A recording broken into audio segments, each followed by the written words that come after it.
Welcome to the All About You podcast. And I just want to say my voice is not at its best today, so apologies, and hopefully it won't affect the conversation. Today, my guest is Nancy, and Nancy is a champion of helping women recognize their worth and their well-being. So I know this is going to be a really interesting conversation. Nancy, welcome to the podcast. Thank you so much, Sheila. And stay cool. We're cool at all times. Exactly. Nancy, can you just briefly introduce yourself and tell us how you got into this arena of champion women? Where the heck did this all come from? Well, that's a really good question. My first career was at Procter and Gamble, and I was one of the first female managers in Canada. Hard to believe that was our reality in my lifetime. But of course, I hit the glass ceiling and I left and I ran politically, and that was fabulous because that introduced me to community leadership, and all sorts of different experiences happened there. I then was recruited into the whole wealth management business. And once I got there, I was sorry I hadn't been there 20 years earlier because it is a great role for women. It is absolutely a perfect role for women. And so you're recruited by a big company, a wealth management company. You've got to have all your licenses so that you can do the job well. But at the same time, they don't give you clients. You've got to find your own clients. And that's a very smart thing to do because then you work with people who you care most about and you feel you can add value to their lives. So I decided I would focus on women, not exclusively, but I would have that as my group that I would do some different marketing events with and, blah, blah, blah. Once I started working with women, I realized that women, I mean, I already knew this, but I didn't know it in such a big way, that women have a disproportionate amount of responsibility for their family's health. It's like every family needs a nurse practitioner on site. Well, how much do women know about everybody's health? So that's when I started to partner with not-for-profit health-related organizations that focused on women. And in Toronto, for example, we have a hospital that's called Women's College Hospital, again, focusing on women's health, women's research into their health, et cetera, et cetera. For example, we know that heart disease is the leading cause of death for women, not breast cancer. We also know that most of the research that's been done previously, changing now, has been on men. And the symptoms of heart disease between men and women are quite different. So that in itself is an example of me bringing increased awareness to women about heart disease in particular. But more importantly, I was giving them resources that if they had questions, they then had a go-to person. So that's really how the health focus began while I was a wealth advisor. I mean, this is just fascinating what you're saying because I'm having so many conversations of women of a certain age about menopause. 99% of those women are saying, I'm going along to a male doctor. Now, Yeah. before you even open your mouth, he has got no idea about hot flushes, foggy memory, how it may affect your breasts, your mood, your weight gain, your menopause belly. All these things men cannot relate to the emotional impact of that.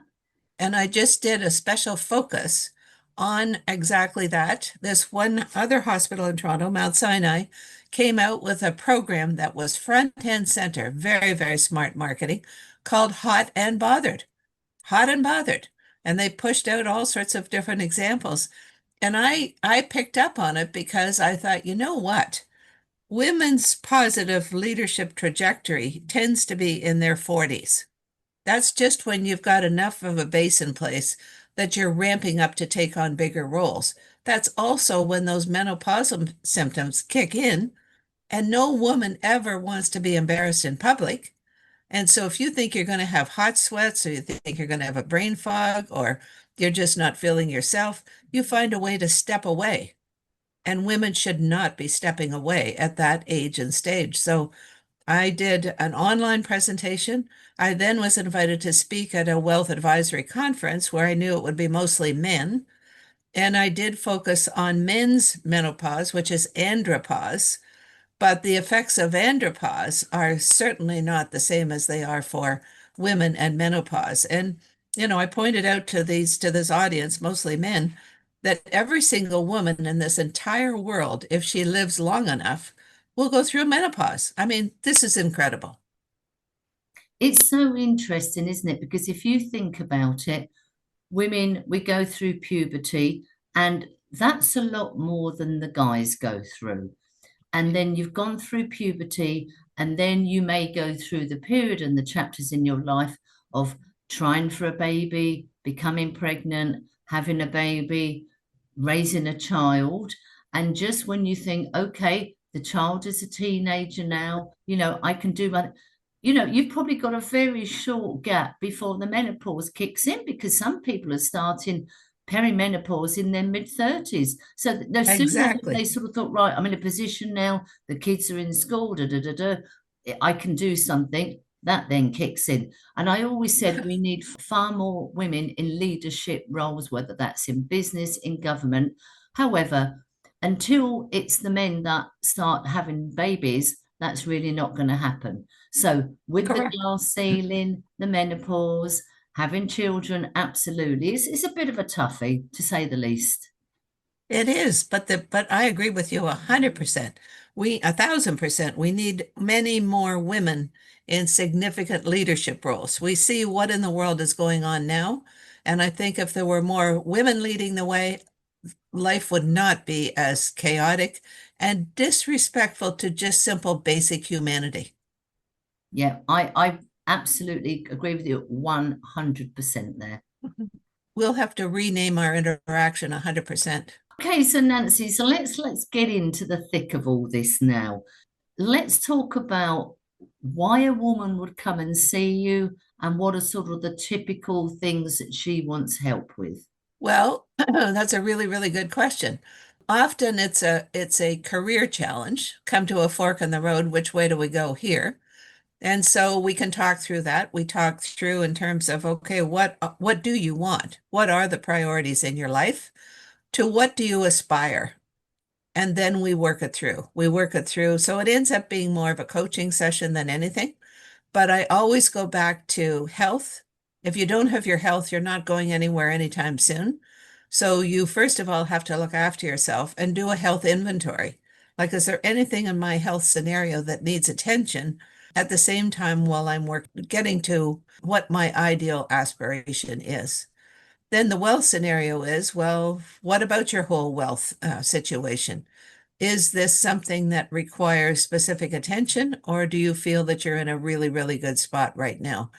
And I tell people their number one asset is themselves, and they need to really, really look after themselves from a health and a wealth standpoint so that they can be the best they can possibly be. I always say every woman needs a wife, because Yes, if we think of a male-female relationship, the woman is looking after the home, as you say, organizing the hospital appointments, medical appointments, the schools, the social calendar, making sure the laundry's done, the shopping. Women are doing so much.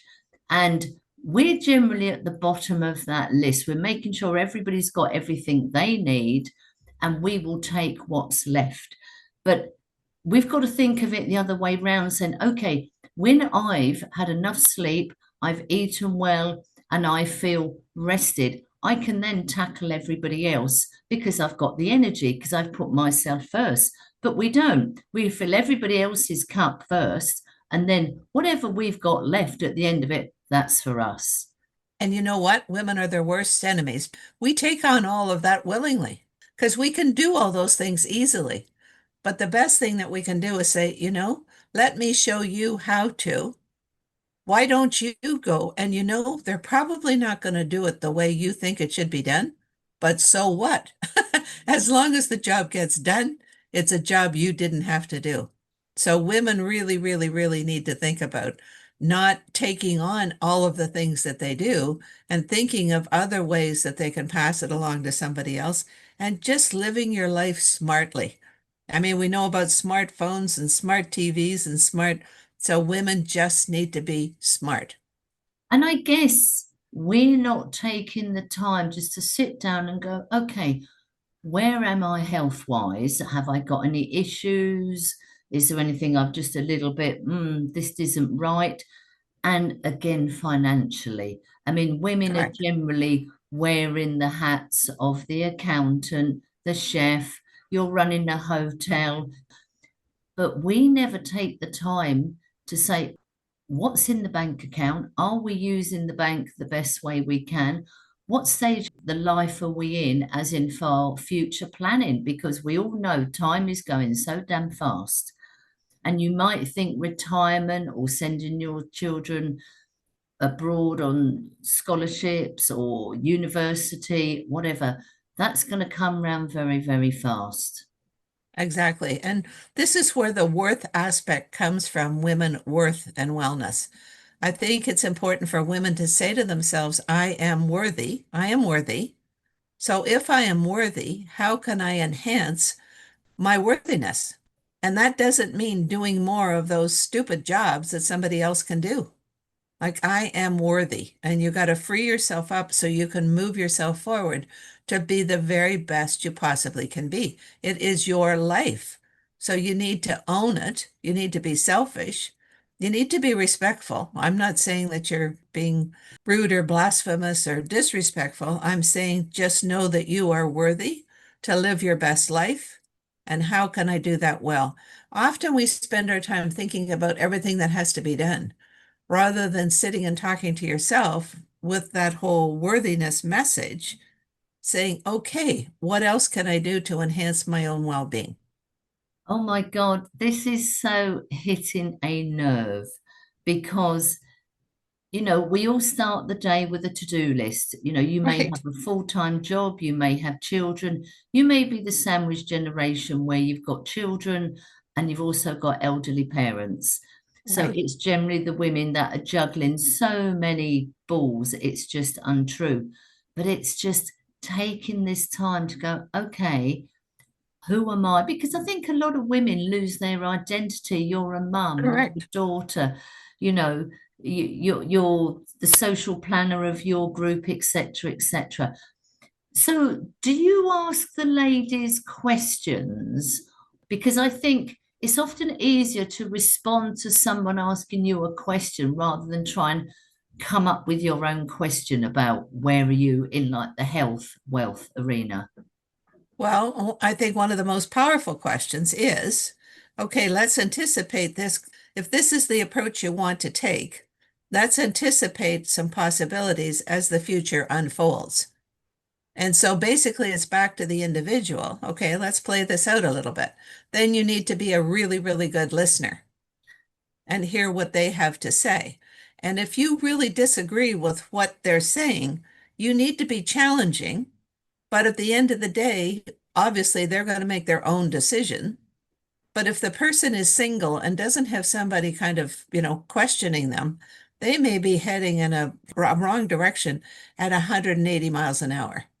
And I say this because I was with a friend recently who is single, who has really bad knees, but is not going to have a knee replacement. No, she's not going to do that because she's single. She doesn't want to be a burden. Well, there are facilities that you can go to, like long-term care facilities will let you come and be a guest at their facility for 1 or 2 weeks, and they'll help you. And I said, do you want to be in a wheelchair? Because you can't keep taking med pills to offset the pain. You know that going into the future, life is not going to get any better. It's going to get a whole lot worse, potentially. Potentially. What do I know? I don't have any magic wand into the future. But I know that person went away and is going to rethink this. She has a daughter-in-law who's a medical person. And I said, just do some consultation before you make your final decision. And if you finally decide to do exactly what you're saying now, then so be it. At least you've gone around the block a couple of times and considered other possibilities before you make your final decision. So I think, with all due respect, you have to be challenging at certain points in time, but then you have to be respectful and just back off, and it's their life. Let them make a final decision. I think this is the thing, though, isn't it? When we're young, we're so busy doing what we're doing. Yeah. the Right. future is such a long way off. Exactly. It's just another planet. Right. But as we get older, we think, oh, okay, so all those years of doing a particular sport, let's take running, for example. Okay, this is why I've got joint pain, hip pain. This is why, I'm not finding it particularly easy going up and down stairs or something. I mean, there is a saying, isn't it? Something about you get the body you deserve. And in Oh, yeah. theory, Good point. we Good we point. only have one body, and we Yeah. need to look after that body for that some time in the future, absolutely. Right. But we're generally too busy in our life doing whatever needs to be done to even take a second to go, okay, how is what I'm doing now? Maybe I'm not eating well every day because I haven't got time to prepare something. How is that going to affect me in 10 years' time? Right. Right. Skipping an And odd when, meal now and again when I'm in my 20s, okay, my body can cope. But if I continue to do that 2 or 3 times a week, in 10 years' time, am I going to have digestive problems? Have I put on weight? Am I sort of putting fat where I don't really want it? Yeah. like, where did that come from? No, to your point, we take our health for granted. We just get up and go, and we keep going until something stops us. Well, I think it's important to just do a double check on an ongoing basis. Like, is there something else that I could be doing to be healthier? Maybe I should stop eating those French fries that I love, or whatever, whatever. It's just checking in to make sure that you're as healthy as you possibly can be, realizing it's a showstopper if something happens to us. I think every single one of us can put our hands up and go, I know I may be drinking too much. I'm not eating fruit. My water intake is not where it should be. Without giving it a huge amount of thought, I think everybody can stand up and go, I know I can improve in this area of my life, undoubtedly. Yep. Let's just focus on being healthy. What can we do? What little thing can we do? Can we talk about the wealth side of things? I mean, I always say health is wealth. And I think Yes. that is a great, because my God, those two are connected. They're brothers and sisters. Common theme that has come up is, especially with the wealth scenario, is you need a trusted advisor to work with. And often women don't. Or if they do, they have somebody who's focusing on their investment portfolio only. But your whole wealth scenario includes a whole lot more than just the investment portion. It's all the what ifs. What ifs? What if your health isn't good? What if you have to go into long-term care? What if all the way along? And a lot of a good wealth plan includes those aspects that you anticipate may happen, and you protect yourself against them sooner rather than later.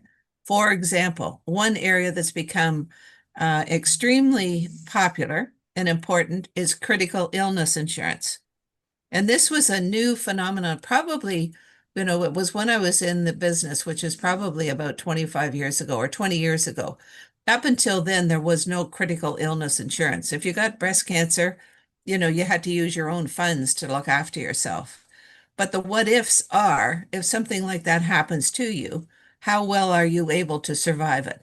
Same thing with a disability. Same thing with premature death of your spouse. If you're parents of 4 kids, or how will you survive all of those things? And going back to the menopause topic, and I brought this up when I did the presentation.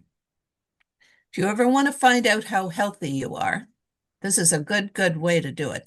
Apply for life insurance. They are absolutely not going to give one dollar of life insurance to anybody who isn't healthy. And more often than not, you'll be rated, meaning I have a concern about this person's health. I don't think they're 100% healthy. We can't give them our best rate, so we'll still insure them, but the insurance cost is going to be more. I brought it up because the symptoms of brain fog with menopause can be identified as early dementia, which would mean that you're going to be rated for insurance. So that's why all these wealth professionals need to understand all those symptoms and those nuances of menopause so that in the insurance situation that I've just said, you're not being rated. This is not unusual. This is a common symptom of menopause. This is not early dementia. When you were saying that, Nancy, I was shaking my head. I mean, that Right, is just outrageous. right. And insurance companies will always look for a way for an out. They will always look to insure you, but at a profitable amount to themselves. And so if there's an opportunity to rate the person, then this is something that they may do. All I'm saying is awareness is really important, both for the consumer, the client, as well as those professionals who are offering up these goods and services. I don't think people have been under more pressure financially than they are now because Right, everybody you talk to, the cost of housing is going up, whether you are right, renting, whether you have a mortgage.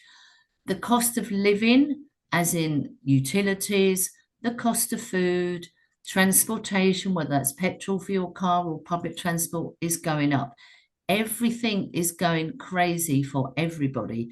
So, people that are trying to get on the housing ladder, people who are trying to pay off educational debt, people that are trying to invest wisely for their future, I don't think it's been tougher ever than it is now. I could be completely wrong. Maybe my parents' generation said the same thing, and maybe their generation said the same thing.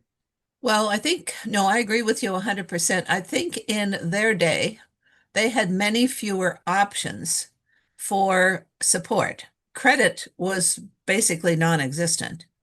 Now we have a plethora of credit options, which, of course, more often than not, makes the situation worse, not better. So when those realities hit, we have to think about how can I get more from less?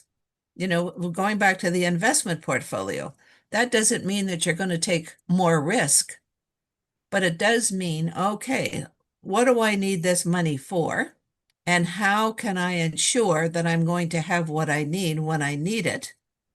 And then I can invest possibly some other dollars in something that's a little bit riskier. But sometimes, and this is if you're not working with the right advisor, they may hear your anxiety about I need more, and they may respond by putting you in too high a risk investment in an attempt to get you more, which then gives you too much risk so that when something happens, it can fall apart. So, at every moment in time, we need our wits about us to really understand what's going on. And when you're working with that wealth advisor or investment advisor, you need to really understand that they understand you so that you can come up with a plan that is spot on.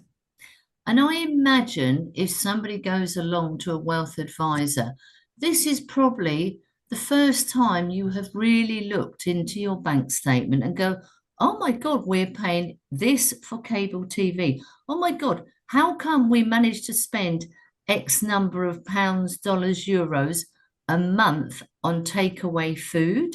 Right. Subscription, whether it's music, TV, film, is a big thing now.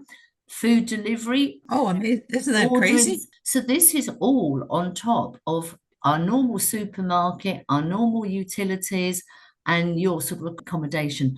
We've got this new layer, which really wasn't there maybe 10, 20 years ago, which we all take for granted now.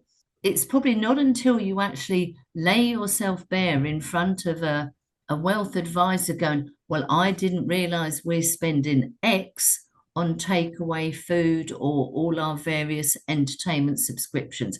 And I should Yeah. imagine for a lot of people, that's a big wake up call.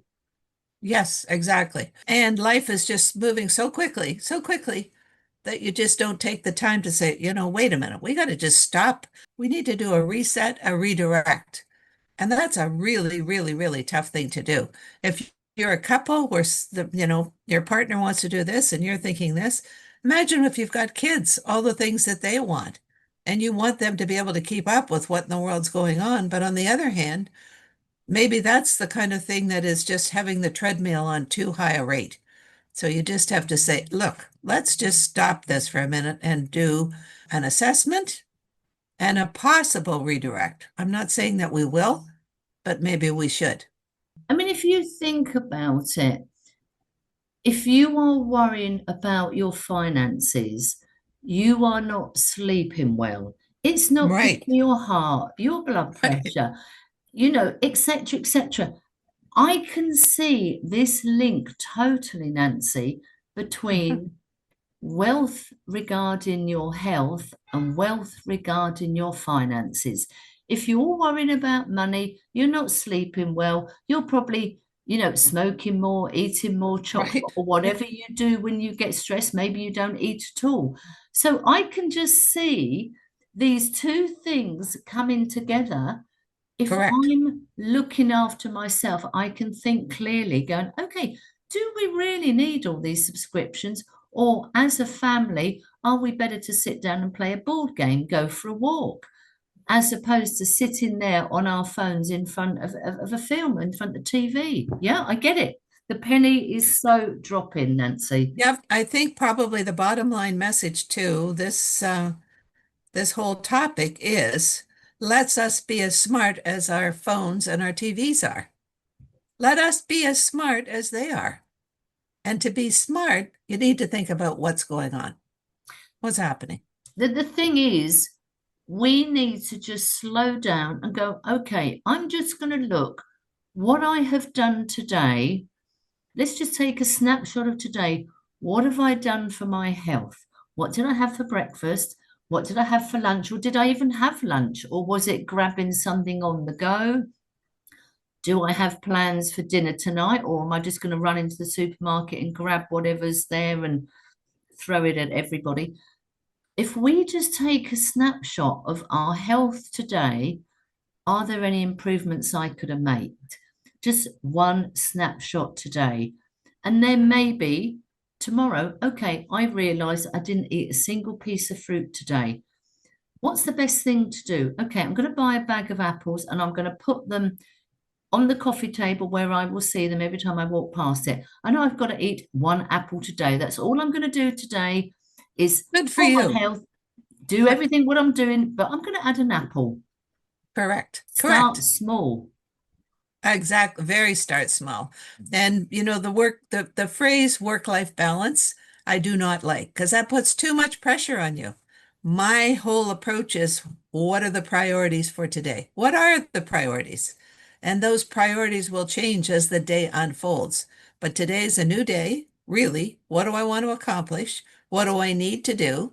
Is that really the best use of my time, or can somebody else do that? And really being a smart person and spending a lot of time talking to yourself. Oh my God, be your Take, own therapist. I'm a huge advocate for that. yep, exactly. Talk to yourself. You know, and you're a smart person.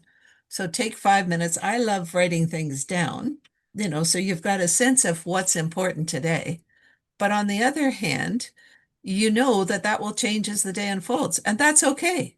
This was interesting. I was talking to this one person, and she said, okay, what do you do? What do you do if you've got a big corporate presentation, an opportunity that you've been waiting for? And it is exactly at the same time that your child is in a school play that is very important to this child. Same time. What are you going to do? What are you going to do?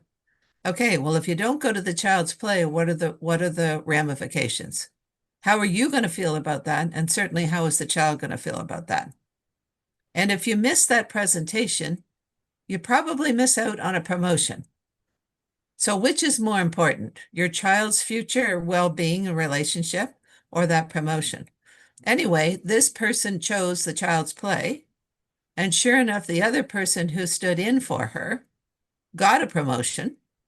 And I said, so what? Now what?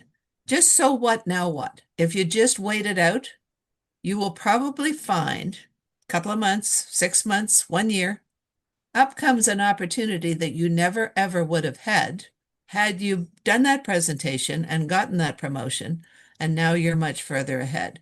So it's all about taking that inventory. What is my true priority today? Is it the child or the presentation?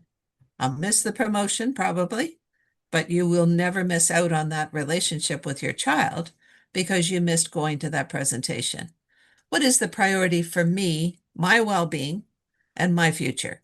I was just thinking when you sort of said that question, choosing between the presentation or your child's performance, I'm just thinking the emotional turmoil of that Right, woman with her right. child would totally outweigh the work one. I could be wrong. For me personally, that's the route I would have taken, definitely. Yep. And the phrase that I often use is, okay, now what? And then so what? Now what? And so what? Now Yeah. what is choose the child's presentation and not the corporate presentation. And it's like, so what? So what? At the end of the day, what is more important? Really? But we all, as women, we want to get to the next level. We want to get and we just take all this health and family and everything along.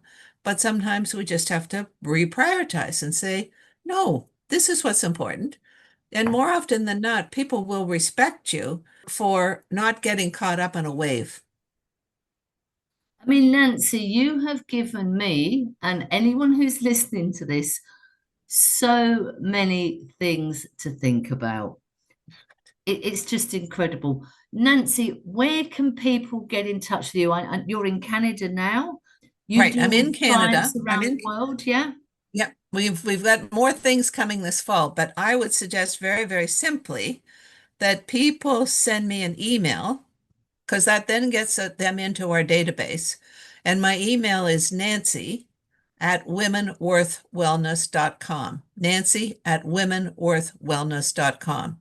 And if they send me an email and have any question or whatever, obviously I'll respond, but it gets them into our database. And we're going to have more. I'm just working this up with my virtual assistant now in terms of what our fall program will be. Nancy, I will include your details with the podcast. Can I Perfect. just say, I know we've only scratched the surface here, but my God, you've hit it on the head. You've asked some really good questions, and you've made it so clear to see this connection between health wealth and financial wealth. They are so sort of entwined together. And Exactly. for women, we've got to start putting ourselves first. Exactly. Nancy, thank you so much for being a guest on the podcast. My God, you have certainly given me food for thought, and I know other people as well listening to this. Perfect. Thank you, Sheila, and stay cool. We're cool. I will. So, thank you for listening to that podcast, and I do hope you enjoyed the conversation. I think there was certainly a lot of points in there to think about. Please subscribe for future episodes on whatever platform you are listening to, and it is free. And please share this podcast with other women and absolutely your work colleagues, your families, your friends. Every single woman needs to listen to this. We are all worthy of it, and just share it to everybody.